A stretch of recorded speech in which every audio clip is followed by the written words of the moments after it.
saveur divine. Cette bonne nouvelle du royaume sera prêchée dans le monde entier pour servir de témoignage à toutes les nations. Alors viendra la fin. Ce pain céleste vous est présenté par Immaculée Niraneza.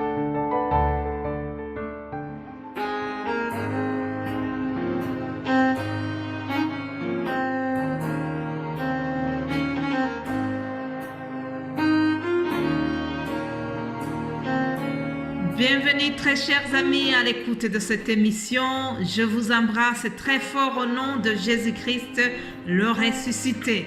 Nous sommes mardi, deuxième semaine après Pâques, mais je pourrais dire encore le mardi de Pâques, chers amis. La fête de Pâques et la joie de Pâques pour nous, enfants de Dieu, pour nous ceux qui croient en Jésus-Christ et en l'œuvre de la croix. Nous qui croyons en sa résurrection, la fête de Pâques donne une joie infinie. Nous célébrons toujours la Pâques, nous sommes toujours joyeux que Christ a vaincu la mort. Vous savez, il y a beaucoup d'hommes célèbres qui sont morts et qui sont encore dans leur tombe.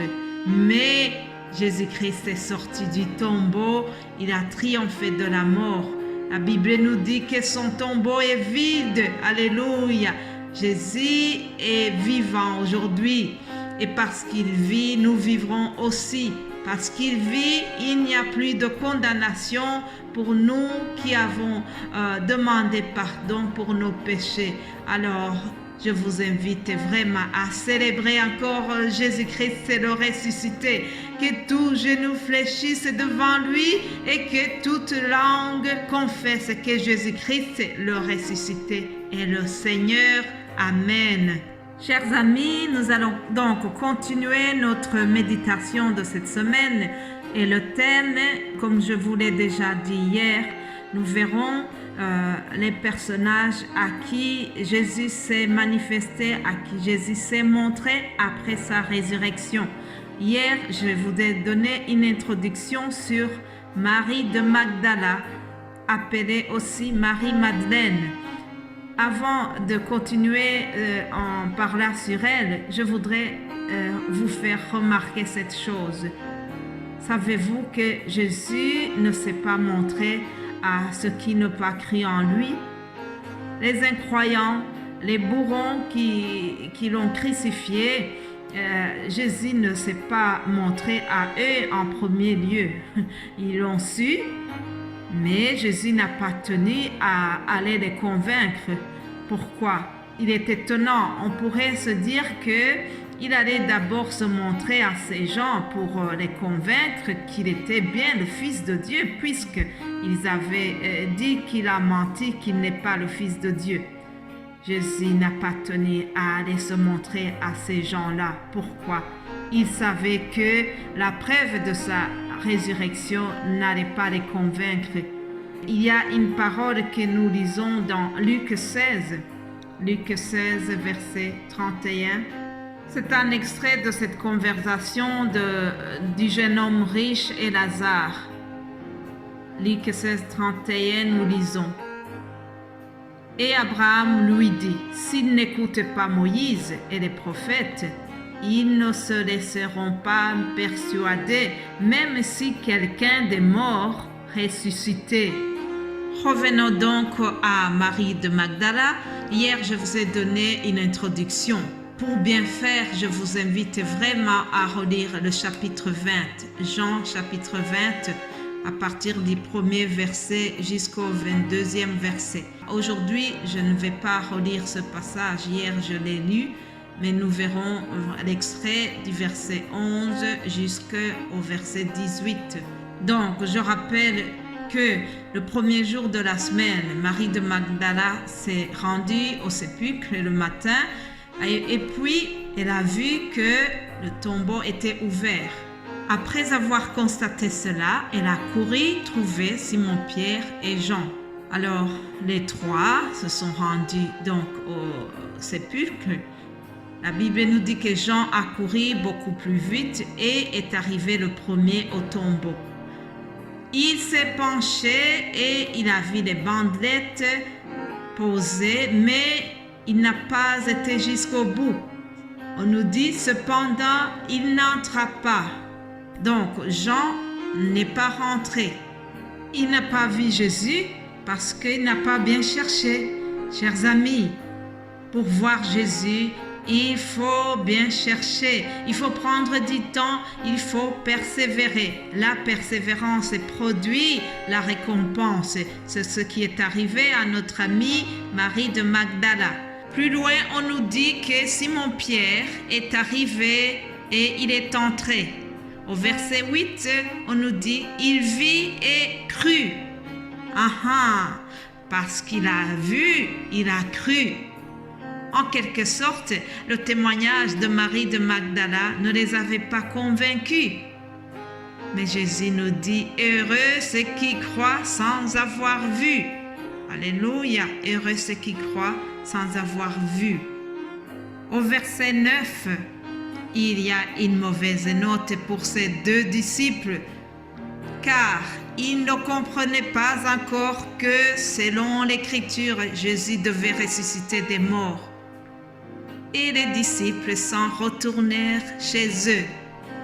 Chers amis, Simon-Pierre et Jean sont retournés chez eux, mais ils n'avaient pas l'information. Ils n'avaient pas trouvé Jésus qu'ils étaient allés chercher au départ. Pourquoi? Parce qu'ils n'ont pas persévéré, ils n'ont pas bien cherché. Et pourtant, il y a une parole qui nous dit, Proverbe 8, 17, Dieu dit, « J'aime ceux qui m'aiment et ceux qui me cherchent me trouvent. » Voilà, cette prophétie a été accomplie pour notre chère Marie de Magdala. Elle a bien cherché Jésus avec tout son cœur et l'a trouvé. Alléluia. Marie de Magdala a donc persévéré. Elle était triste, elle pleurait. Puis, comme elle pleurait, elle se baissa pour regarder dans le sépulcre. Deux anges lui parlent. Alors on lui demande, « Femme, pourquoi pleures-tu » Alors elle a expliqué pourquoi elle pleurait. Puis, une autre surprise, elle se retourne. Elle vit Jésus debout. Mais jusque-là, elle ne sait pas qu'il s'agit de lui. C'était un inconnu jusque-là. Alors, Jésus aussi lui pose la question, « Femme, pourquoi pleures-tu » Cher ami, aujourd'hui, si tu pleures aussi, raconte à Jésus ta peine, ouvre-lui ton cœur, ferme ta chambre et entre et crie à lui. Décharge ton chagrin sur Jésus-Christ. Je vous rappelle que le ressuscité, c'est lui qui nous console. C'est le plus grand consolateur. Alléluia. À la croix, Ésaïe 53 nous dit que à la croix, il a porté nos chagrins, il a porté aussi nos peines. Alléluia. Alors Jésus est prêt à te consoler plus qu'un psychologue et plus qu'une mère peut consoler son enfant. Femme, homme, pourquoi pleures-tu? Remarquez que lorsque Jésus a vu que Marie ne l'avait pas reconnu, Marie pensait qu'il s'agissait d'un jardinier et alors Jésus, pour lui montrer qu'il la connaissait, il l'a appelée par son prénom. Il a dit « Marie ». Alléluia. Savez-vous que Jésus nous connaît? La Bible me dit, Ésaïe 49, 16, « Notre nom est gravé sur ses mains. » Alléluia. Odette, Karine, Eric, Frida, Fabien, Jésus te connaît par ton prénom. Alléluia. Alors, une fois que Marie venait de comprendre les choses, Marie venait de voir le ressuscité, Jésus lui donne une recommandation. Il lui dit, va trouver mes frères, dis-leur que je monte vers mon Père. Alléluia, va trouver mes frères. Cette recommandation nous est donnée aussi aujourd'hui. Nous devons aller trouver toutes les nations et leur dire que Jésus est ressuscité. Ça, c'est aussi l'appel de la saveur divine. Au verset 18, nous voyons que Marie de Magdala est allée annoncer aux disciples qu'elle avait vu le Seigneur. C'est ce que nous devons faire aussi, chers amis. Nous devons aller annoncer au monde entier que nous avons connu le Seigneur. Nous devons aller annoncer au monde entier que Jésus-Christ revient bientôt. Nous devons aller annoncer aux nations qu'ils doivent se repentir, que Jésus-Christ vient bientôt. Alléluia. Ça, c'est notre mission en tant que chrétiens. Nous devons annoncer Jésus-Christ, le ressuscité.